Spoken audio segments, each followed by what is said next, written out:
두 번째 이슈입니다. K리그1 최종전 그 후라는 제목인데요. K리그1 정규리그 일정이 끝이 났으니까 정리를 하고 넘어가 보면 어떨까 하는데 역시 이 얘기를 해야 되겠죠. 결국 대구FC가 K리그2로 내려가게 됐습니다. 10년 만에 다시 2부 리그로 가게 된 대구입니다. 네. 우리 대구가 고향이고 보수의 심장 우리 이건 기자 그날 현장에 가셨다고. 네, 그렇습니다. 그날 대구 대팍, 지금은 뭐 대구 아이엠뱅크 파크인가요? 네. 그렇게 갔다 왔습니다. 사실 이제 그 마지막 경기가 포커스가 된 경기가 대구랑 울산이었는데 울산은 뭐 어차피 마산이구나. 그렇지. 어쨌든 울산은 서울에서 너무 멀고 그리고 이제 대구가 이제 제 고향이다 보니까 그것도 있고, 그리고 제가 대팍에서 경기하는 걸 한 번도 못 봤어요. 그래서 정말 너무 보고 싶더라고요. 대팍에서 8년 동안 있었는데 이 형은 지금 10년째 영국에 있다 왔기 때문에 네.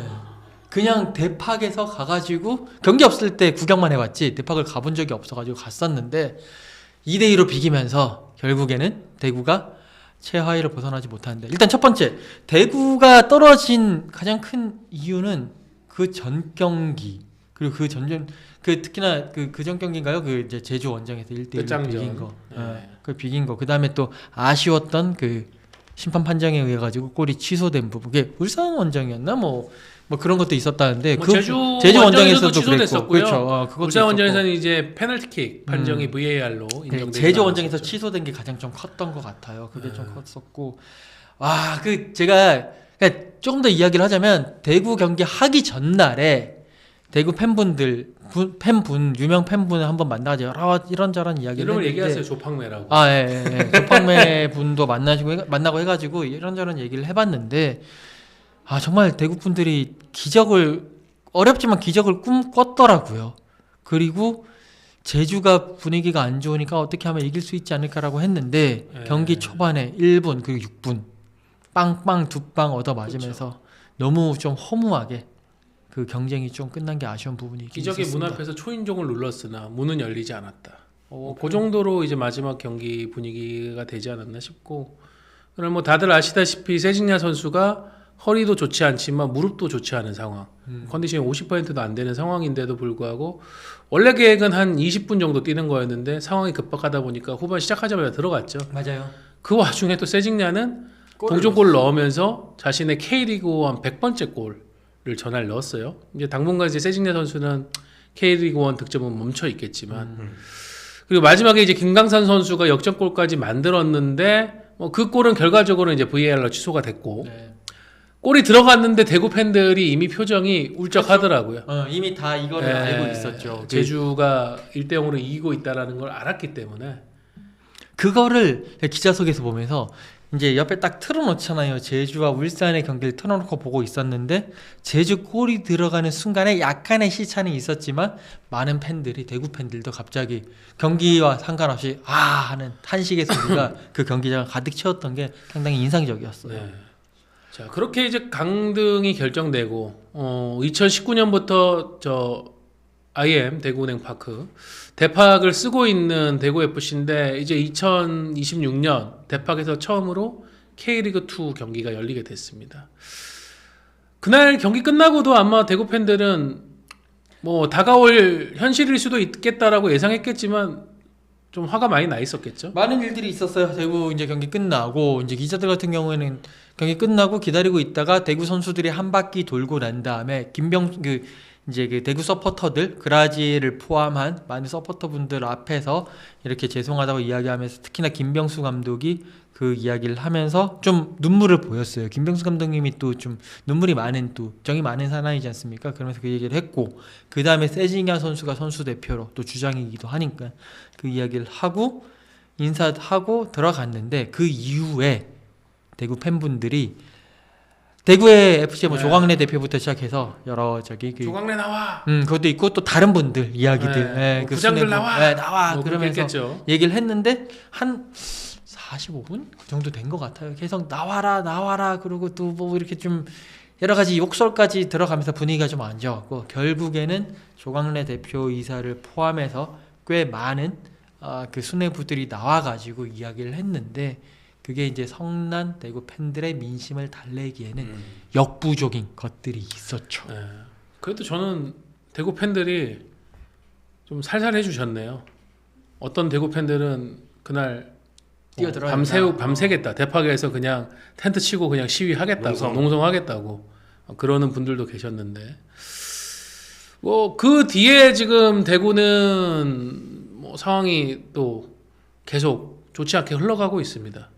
일단 뭐 혁신위원회가 구성된 혁신위원회가 네, 혁신이 내용이 네, 발표됐는데 발표를 했죠. 발표된 내용 자체를 보면은 뭐 특별히 혁신이라고 할 만한 내용보다는 그냥 구단이 긍정적으로 바뀌려면 이렇게 해야 된다라는 수준의 평이한 내용이었고 그 혁신이 내용이 뭐 또 누가 또 손을 댔니 마니 뭐 그런 진실 공방이 또 루머상으로는 존재하는 것 같고 무엇보다 이제 약간 좀 불을 지핀 게 조광래 대표이사가 결국은 지난 8월 그 간담회에서 얘기했던 것처럼 본인이 그 나가겠다. 사임을 하겠다라고 했고 오늘 이제 긴급 이사회를 통해서 그 사임이 수리가 됐는데 조광래 대표가 사임한다고 발표되고 나서 세징야를 비롯한 대구 선수단에 있는 주요 구성원들, 그렇죠. 네, 선수 뭐 혹은 또 스태프들 이런 네. 사람들이 사장님은 죄가 없다.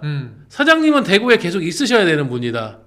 다른 사람들이 문제다라는 또 지적들을 하면서 어떻게 보면 특히 세징야 선수가 본인의 SNS에 올린 글은 조광래 사장에 대한 일부 팬들의 어떤 그런 뭐라고 해야 될까 조광래가 문제 아니냐 조광래가 잘못이다라고 했던 거를 좀 희석시켜주는 것과 동시에 조광래 대표이사의 명예를 또 살려줄 수 있는 그런 엄청 절절한 글이었고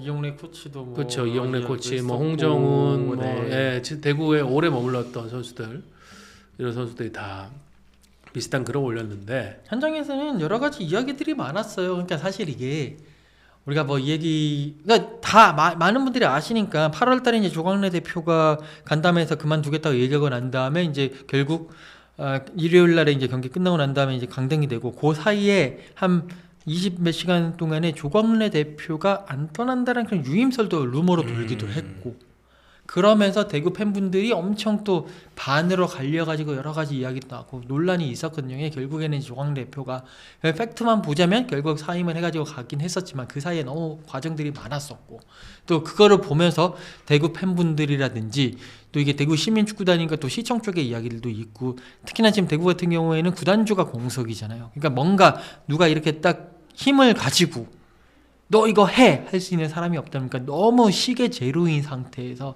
너무 혼란이 많았는데 뭐 그런 부분에 있어가지고 너무 많이 이렇게 혼란 상황 너무 많은 얘기들이 있어가지고 이게 다 얘기할 수는 없지만 저도 영국에 있으면서 들리는 얘기들이 있더라고요. 거기까지. 그렇더라고요. 네, 하여튼 뭐 대구 입장에서는 아예 뭐 그 혁신위원회에서도 여러 얘기를 했지만 아예 뼈를 깎는 고통과 아예 새롭게 다시 한번 이렇게 했으면 좋을 것 같아요. 그러니까 특히나 사무국에 뭐 여러 가지 그런 처우가 되게 열악하다고 하더라고요. 그런 부분도 있고 뭐 그런 것들도 좀 했으면 좋겠고 단장이라든지 이런 부분들 좀 했으면 좋겠는데 여러 가지 하여튼 그런 것 같습니다. 뭐가 우선인지는 모르겠어요. 일단은 다음 시즌 승격을 해야 되니까 선수단 재정비, 뭐 감독 유임 여부에 대한 판단 이런 것이 중요한가? 아니면 근본부터 좀 바꿔가면서 뭐 당장 승격을 못하더라도 그러면은 더 건강한 체제를 만들어 가지고 변화를 만들어서 다시 올라올 것이냐. 근데 또 내년 2026년의 K리그 2는 승강 파티라고 해도 좋을 정도로 그렇죠. 승격 파티라고 해도 파티죠. 좋을 정도로 승격의 문이 굉장히 크게 열려 있는 시즌이기 때문에 이 기회를 놓치는 것도 팬들 입장에서는 아쉬울 것 같고. 근본적인 개혁은 또 시간이 걸리는 문제인데 그걸 또 덮어두고 일단 승격만 하자 이렇게 되면은 그것도 또 아쉬운 것 같고. 그렇죠. 그러니까 저는 지금 임시 대표이사가 오늘 그 임시 이사회에서 추인이 됐다고 하는데 좀 더 빠르게 구단에서 이거를 속도전 있게 또 강하게 변화의 드라이브를 걸 수 있는 리더십을 가진 분을 어서 모셔야 되지 않나. 예. 아니 혁신위원회에서 10월에 단장 선임하겠다고 했는데 지금 아직도 못 해놓으니까 예. 여러 가지 뒷얘기가 있었더라고요. 하여튼 뭐 말씀 못 드리겠는데 제가 이 상황을 보면서 여러 가지 사태를 보면서 그런 생각을 했어요. 축구 구단이라는 것 자체가 딱 세 개의 축이 중심이 돼서 움직여야 된다고 저는 생각을 하거든요. 첫 번째가 A팀, 성인팀. 이들은 그냥 결과를 내야 되는 거고 여기에 모든 걸 다 해야 되는 거고, 두 번째가 기업으로 따지면 미래 전략실 같은 곳이죠. 테크니컬 디렉터를 기반으로 해가지고 그 밑에 뉴스팀도 들어가고 스포츠과학팀, 여기에 또 뭐 비디오 분석이라든지 이런 식으로, 그러니까 우리의 축구 철학, 장기적인 플랜을 만드는 팀이 또 하나의 축이 돼야 돼요. 그러면서 그거, 예, 한국 프로축구연맹이 지금 구단들의 적극적으로 권하고 있는 그렇죠. 바기도 그렇게 하고요. 되고 나머지 네. 한 축은 사무국에서 홍보 마케팅이에요. 이 실체가 없는 상품을 잘 포장해가지고 팔아야 되는 것인데, 이게 예를 들어서 이게 계속 제가 요즘 최근 10년 동안 봐온 게 유럽이라서 그렇게 말씀을 드리는 거지만, 브렌트포드라든지 브라이튼이라든지 이런 팀들은 이 중간에 있는 그 테크니컬 다이렉터를 축으로 한, 그러면 바르셀로나도 뭐 거기는 좀 말이 많지만 어쨌든 그런 이 중간에 있는 축을 가지고 거기에서 자신들의 축구 철학을 가지고 거기에 맞는 감독을 선임을 하고 이런 식으로 많이 하거든요. 선수도 거기에 맞게 하고 그러면서 하는 건데, 그런 식으로 돼야 되고, 거기다가 테크니컬 다이렉터와 감독이 서로 상호 보완을 하는 관계가 이상적이라고 보거든요. 근데 그렇죠. 우리나라는 좀 아쉬운 게 테크니컬 다이렉터가 된다고 하면 차기 감독이라고 생각하는 그런 분위기가 상당히 좀, 그러면서 서로 견제를 해야 되다 보니까 톱니바퀴처럼 안 가는 부분이 있는 거예요. 저는 앞으로 K리그가 특히 클럽이 더 발전하기 위해서는 그 부분이, 아예 테크니컬 다이렉터는 예를 들어서 뭐 선수 출신이든 아니면 선수 출신이 아니든 뭐 이렇게 가지고 들어온다면 감독과는 다르게 좀 더 큰 비전에서 이 팀의 장기 비전을 가지고 하는 쪽으로 책임을 져야 되는 거고, 감독은 또 그 나름대로의 A팀만 확실히 책임을 져야 되고, 그런 식으로 좀 엮여갔으면 좋지 않을까라는 생각을 하고 있고요. 네. 너무 이상론인지는 모르겠는데, 근데 다이렉터는 영국식 영어인가요? 네. 예. 우리는 보통 이제 디렉터라고 하니까. 예, 저기 그 옥스포드식 발음을 쓰시다 옥스포드식 보니까 발음. 옥스퍼드. 그러니까 네. 테크니컬 디렉터 제도를 2026년부터 의무화하는 목적이 그거긴 해요. 근데 현실적으로 지금 K리그의 테크니컬 디렉터 선임이 보면은 감독하고 세트로 오는 경우들이 또 한 절반 정도 되고, 그러니까 나머지 장기를 못하는 것 절반은 같아요. 장기 감독하고 비전을. 또 약간 결이 안 맞는, 서로가 호흡이 안 되는 그런 선임들도 있고, 그런 좀 애매한 상황인 것 같아요. 뭐 그것도 누구는 이 제도가 자리를 잡기 위한 가독이라고도 얘기할 수 있겠지만, 어떤 향방으로 갈지는 더 지켜봐야 될 것 같고, 지금 뭐 대구 같은 경우에도 좀 가장 많은 루머는 테크니컬 디렉터 분하고 뭔가 감독 사이에 갈등이 있다라는 그런 루머가 지금 제일 좀 팬들 입장에서는 이게 뭔 소리야 이러면서, 같이 힘을 뭉쳐가지고 잔류하기 위해서 같이 싸워야 될 사람들이 자기들끼리 싸우고 있어, 이런 식으로 지금 계속 루머가 퍼지고 있습니다. 하나의 좋은 예가 뭔가 나오면, 우리나라는 꼭 그렇잖아요. 하나의 좋은 예, 예전에 뭐 장인영 감독 뭐 이런 게 있어가지고 그렇다 손 치더라도, 그래서 비디오 분석이 많이 들어온 것처럼 하나의 좋은 예가 있으면 많이 따라가는 게 우리나라의 특징인데, 예를 들어서 테크니컬 디렉터가 이렇게 해가지고 선수 잘 사고 팔고 이런 선수 비즈니스가 잘 돼가지고 몇 년 동안 해가지고 축적을 해가지고 좋은 예시를 만들고 좋은 케이스를 만들게 된다면 우리나라의 그런 클럽에서의 그런 쪽도 훨씬 더 좋아지지 않을까. 지금 아직까지 그런 게 없기 때문에 맨날 A팀 감독이랑 테크니컬 디렉터가 맨날 좀 견제를 하는 경우도 많이 있는 거고, 그래서 과도기라고 할 수도 있는 것 같거든요. 맞아요. 네. 네. 그러니까 그 사실 테크니컬 디렉터가 잘 돌아가는 케이스가, 이건 기자 말씀하신 것처럼 제대로 나와주면 기사도 많이 쓰고 많이 널리 알리고 이러면 좋겠는데, 현재까지는 뭐 아직은 의무 도입이 아니다 보니까 일부 팀만 도입했는데 안 좋은 얘기가 솔직히로 들리긴 해요. 그러니까 그게 그렇죠. 모든 팀이 다 안 좋다는 건 아닌데, 어떤 팀이 잘 안 돌아간다는 얘기를 들으면 테크니컬 디렉터가 사이에 껴있는 경우가 많거든요.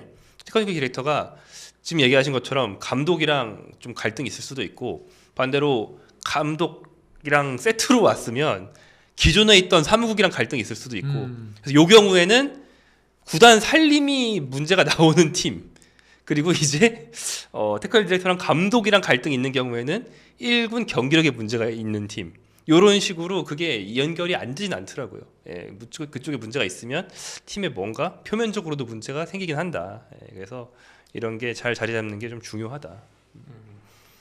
그렇습니다. 이 얘기 하면은 날밤 새야 되니까. 네. 예, 그리고 이거는- 사실 지금까지는 익명 토크밖에 못하기 때문에 재미도 없어요. 더 뭐로 얘기해봤자. 네. 그래요. 자, 대구 강등에 대한 얘기를 해봤고 K리그1 최종 순위표 보면서 이야기를 이어가 보겠습니다. 전북의 우승 확정은 꽤 오래 지난 일이니까 넘어가고, 자, 대전이 준우승을 차지하면서 시민구단 시절까지 포함해서 팀 역사상 최고 성적을 이번에 냈습니다. 네. 승점 65점, 마지막에 김천을 상대로 3대0 완승을 거뒀죠. 기존 최고 성적이 최은경 감독이 있을 때 아닌가? 네. 2000년대 초반? 그때일 것 같은데. 조진호 감독 때였나? 파이널. 그때가 더 좋았나요? 조진호 감독 때도 저기 바로 강등됐구나. 네. 예.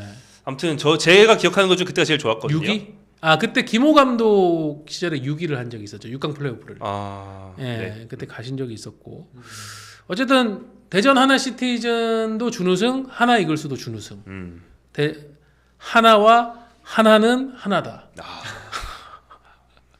올해 대전의 프로스포츠는 준우승. 여기다가 이제 만약에 뭐 남자 배구나 여자 배구까지 준우승을 해버리면은 콩의 도시다. 네. 콩의 도시. 혹시 홍진호의 고향이다 역시. 그렇게까지 되네? 그렇죠. 홍진호 선수가 대전이 고향인가요? 네. 네. 네. 3연봉, 4연봉의 도시가 되어버리는. 네. 예, 그렇게도 볼 수 있고, 김천은 지난 시즌에서 또 2년 연속 네. 리그 3위를 기록을 했습니다. 그리고 포항은 뭐 일찌감치 4위를 확정했는데 마지막 경기 강원한테 지면서 강원이 서울을 밀어내고 5위로 시즌을 마감했고요. 이렇게 되면서 지금 강원도 상황에 따라서는 2026-2027 시즌 ACL2에 출전할 수 있는 위치에 갔습니다. 그리고 서울은 이게 좀 충격적이었는데 예, 서울 팬들 입장에서는 6위. 뭐 서울 팬들 입장에 좀 아쉽겠죠. 울산보다는 낫다고 할 수 있지만 예. 올 시즌을 예상하는 데 있어서 뭐 서울하고 울산이 양강구도라고 했는데 서울은 6위로 끝났고요. 광주가 7위로 하스왕을 차지했습니다. 네. 그리고 올해 승격한 안양이 8위 아주 뭐 선전하면서 K리그1에서 첫 시즌을 마감했고, 9위 울산 뭐 더 표현하면 지겹긴 하지만 잔류 당했습니다. 그리고 이제 10위 수원FC, 11위 제주는 승강 플레이오프 지금 치르고 있고 12위 대구가 강등이 됐습니다. 울산 이야기 해줘. 울산 강등이 아니라 죄송합니다. 잔류한- 잔류당한 울산. 네. 네. 울산은 뭐 최종전을 치른 후에 논란이 끝나지 않았죠. 네. 논란 2라운드가 시작이 됐습니다. 근데 이것도 근데 지금 뭐 며칠 사이에 또 구단에서는 입장문이 아닌 사과문을 선택해가지고 또 팬들이 부글부글 끓고 있는 것 같은데. 이쯤 하자를 선택해서. 그만하자. 여기서 끝내자라고 한 것 같은데. 상황 간단히 설명드리면은 제주전이 끝나고 나서 믹스드 존에서 뭐 정승현, 김영건, 조현우 선수가 그 신태용 전 감독이 있던 시절에 벌어진 일에 대해서 코멘트를 했고, 특히 정승현 선수가 내가 그 소문의 영상에서 맞은 선수요라고 고백을 했죠. 그러면서 또 일파만파 커졌고, 정승현 선수는 굉장히 강도 높게 그 상황에 대해서 설명도 하고, 폭행이라는 거는 피해자의 입장에서 설명해야 되는 것 같은데 그렇다면 폭행이 맞다라는 그런 유의 얘기를 했습니다. 그런데 그 다음날 하루 만에 신태용 감독이 K리그 시상식장에 등장했어요. 네.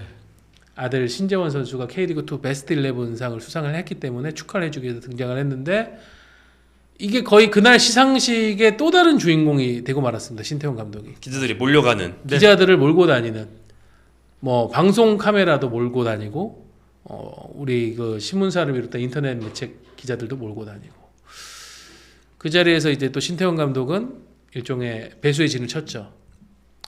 정승현 선수의 표현에 대해서는 그런 뜻은 아니었지만 과했을 수 있다. 뭐 승현이가 뭐 기분이 나빴다면 미안하다라고 하면서도 다른 폭행과 폭언이 있다는데요라고 하니까, 그랬으면 저는 감독 은퇴한다니까요 라는 얘기를 하면서 상황이 또 커지는 줄 알았는데, 이틀 뒤에 이제 울산이 올 시즌에 대한 좀 팬들에 대한 사과문을 올리면서, 그러니까 다들 기다렸던 건 사과문이 아니라 입장문이었던 것 같은데, 사과문이었고 그 이후 후속 보도에서 입장문은 없다, 사과문으로 끝이다 라고 하면서 또 약간 격화되는 분위기인 것 같습니다. 팬들이 격화됐죠. 그 울산 서포터들이 뭐야 선수들이 총대 메고 깔려고 하는 것 같은데 왜 구단이 이쯤에서 그만하자라는 태도를 보이냐, 그렇다면 구단은 선수 보호를 하지 않는 것이냐 이러면서 뭐 트럭 시위도 좀 하고 막 이렇게 서포터들이 좀 분노하는 그런 상황으로 됐죠. 네. 이청용 선수는 제주전 경기 막판에 그 팔을 좀 다쳐가지고 뭐 병원에 가는 바람에 믹스전에서는 나타나지 못했다고 하는데 그 사이에 또 울산은 큰 변화가 있었습니다. 지난 10월 신태용 감독 사임 후 얼마 지나지 않아서 역시 책임을 지고 물러난 김강국 대표이사 겸 단장의 후임으로 강명원 전 FC 서울 천안 시티 FC 단장을 선임을 했고요. 강명원 단장은 울산의 대표이사 겸 단장, 그러니까 김강국 대표이사가 했던 거하고 같은 역할을 맡게 됐습니다. 서울에서 어째 홍보팀장 역할 오래 하셨잖아요. 우리 계속 봐왔으니까. 선수 지원팀장을 더 오래 했죠. 아 그렇구나. 네, 선수 내가 지원팀장이 있었을 거의 때는, 3분의 2 이상이었고 맞네. 홍보팀장도 하긴 하셨는데 성민 차장이 같이 했었는데 이제 네. 어떻게 강명원 수습을 할지. 대표이사는 선수단 전문가고요. 음. 예. 그 FC 서울은 전통적으로 이제 선수 지원팀장이 단장으로 가는 코스라고들 인식되고 있고 그 정석 코스를 밟아서 서울 단장을 하셨던 분이고 서울 단장 있을 때 이런저런 여러 일들이 많았지만은 또 같은 시기에 그 GS 칼텍스 킥스 여자 배구단 또 단장을 하면서 같이 했죠. 여자 배구단은 굉장히 성공적으로 이끌었었던 그런 인물입니다. 뭐 어떻게 수습을 하고 뭐 선수들하고 소통을 하고 할지 궁금하긴 하네요. 그러니까요. 예, 제가 전해 들은 거는 선수단이 지금 이번 구단의 결정에 대해 가지고 좀 불만이 굉장히 많은 것 같던데. 울산이 아직 일정이 하나 남아 있잖아요. 다음 주에 마치다와 챔피언스리그 원정 경기가 엘리트 원정 경기가 남아 있는데 그것까지 마무리하고 시즌 준비, 뭐 감독 선임도 해야 되고 이 일도 어쨌든 내부에서는 계속 좀 진통이 있는 것 같으니 뭔가 단도리를 지어야 되는데 어제 이제 제가 알기로 선수단이 사흘 휴가 마치고 복귀해가지고 훈련을 앞두고 강명원 단장하고 첫 만남을 가진 것으로 아는데 거기서 뭐 강명원 단장이 어떤 메시지를 전달했다고 하더라고요. 지켜봐야 될 것 같습니다. 그러면서 또 강명원 단장은 들어왔는데 또 나간 또 인물이 또 한 명 네. 있죠. 박주영 코치가 또 사임을 발표를 했습니다. 공교롭죠. 어제 이제 강명원 단장하고 선수단의 첫 만남이 있었고 그리고 나서 한 저녁경에 박주영 코치가 SNS를 통해 가지고 올 시즌 끝나고 이제 물러나겠다. 뭐 한 경기 남았으니까 물러나겠다라고 했는데 좀 박주영 코치를 비판하는 보도들이 좀 있긴 했었어요. 네, 있더라고요. 네. 뭐 제가 알기로는 박주영 코치는 자기 일들을 열심히 한 것으로 알고 있는데 뭐 역량이 부족하다고 그런 비판을 받은 것인지 뭐 아니면 다른 또 취재가 된 내용이 있어서 뭐 박주영 코치를 겨냥한 것인지 모르겠는데 근데 뭐 자연스러운 수순이었다고 봐요. 새로운 감독이 올 거고 뭐 박주영 코치는 김판군 감독이 나가도 남았었고 신통 감독이 남아도 나갔었고 지금 이제 노상래 감독 체제로 작년 시즌을 치르는 동안 또 이제 중요한 역할을 했는데 결과가 잘 나오질 않았기 때문에 저는 박주영 코치가 떠나는 거는 뭐 그건 자연스러운 일이라고 생각을 하는데 뭔가 시즌이 아직 한 경기 남은 상황에서 본인이 개인 SNS에다가 이걸 올린 거는 뭔가가 또 있지 않나. 뭔가 좀 그렇죠. 뭐 그렇게 생각할 수도 있을 것 같아요. 예, 뭐 여러 가지 말이 나올 수 있을 거. 네. 예, 뭐 그런 폭행이라 가능성이 생각되면 고소하면 될 뜻이라고 주장하시는 분들이 많은데 뭐 뺨 맞은 게 고소한다고 뭐가 나오겠습니까? 전치 한 2주 되려나요 그게? 그럼 뭐 고소해가지고 별 얻는 것도 없어요 저거는. 그렇죠. 예. 일단 마지막 경기를 끝내고 난 다음에 좀 더 뭔가 이야기가 나오지 않을까 아니면 뭔가 또 다른 이 상황과 이게 관련해 나올까요? 가지고 저는 구단이 사과문 올렸을 때 그걸 쏙 뺀 걸 봐서는 더 이거는 언급하지 않겠다라고 하는 것 같은데. 저는 제가 뭐 울산의 이번 상황을 취재한 것도 있지만 그보다는 이제 업계의 상식 오랫동안 이제 취재해 오면서 업계에 가지고 있는 상식으로 볼 때 위에 채팅에서 한 분이 말씀하신 게 좀 정황에 이해하는 데 도움이 많이 된다고 보는데, 그래서 뭐 모기업에서 조용히 하라고 한 거 아니냐 이런 식의 채팅이 있었는데, 정확히 조용히 해라는 메시지가 내려오지 않아도 그 시기가 모기업의 그 승계 시기였거든요. 네, 그럴 때 스포츠 팀에서 잡음 나오는 걸 꺼려. 뭐랄까 비서실 이런 데서 엄청 싫어합니다. 그렇겠죠. 예. 그렇겠죠. 실제로 경제지에서 그런 기사 나오거든요. 맞아요. 예, 뭐 2세 뭐 이렇게 누구 리더십 세워야 될 마당에 뭐 무슨 사태 난 축구단 뭐 이런 기사가 경제지에서 나오기도 했어요. 그래서 선수들이 싸웁시다 이래도 이제 구단에서 우리가 지금 그러면 굉장히 곤란해져. 그거는 대한민국 뭐 예를 들어서 스포츠 대다수의 구조적 문제예요.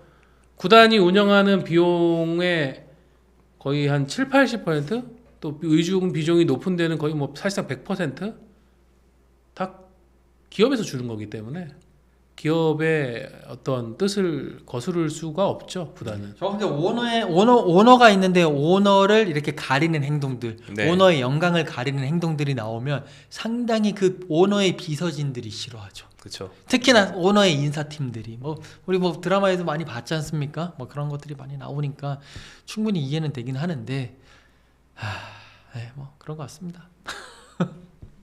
그래요. 뭐 저는 글쎄요, 끝날지 아니면 또 다른 방식으로 이게 화제가 될지 모르겠네요. 저는 또 다른 방식 화제가 될 수 있는 가능성도 있다고 봅니다. 요즘 울산 보니까 그러니까 HD 중공업이 광고도 엄청 세핑하게 하고, 세핑이라는 표현은 그런가요? 어쨌든 광고도 엄청 많이 하고 그런 이미지 메이킹을 엄청 많이 하려고 하는 것 같더라고요. 그 이제 새로운 원화 때문에. 그런 상황에서 그렇죠. 현대 축구단 과연 어떤 식의 행보를 보일지, 그것 때문에라도 이제 뭐 그런 위에 리더십도 바꾼 것 같기도 하고, 그리고 감독도 정말 큰 사람 한 번 데리고 오는 거 아닌가요? 하나의 이슈를 아예 긍정적인 이슈로 만들기 위해서는.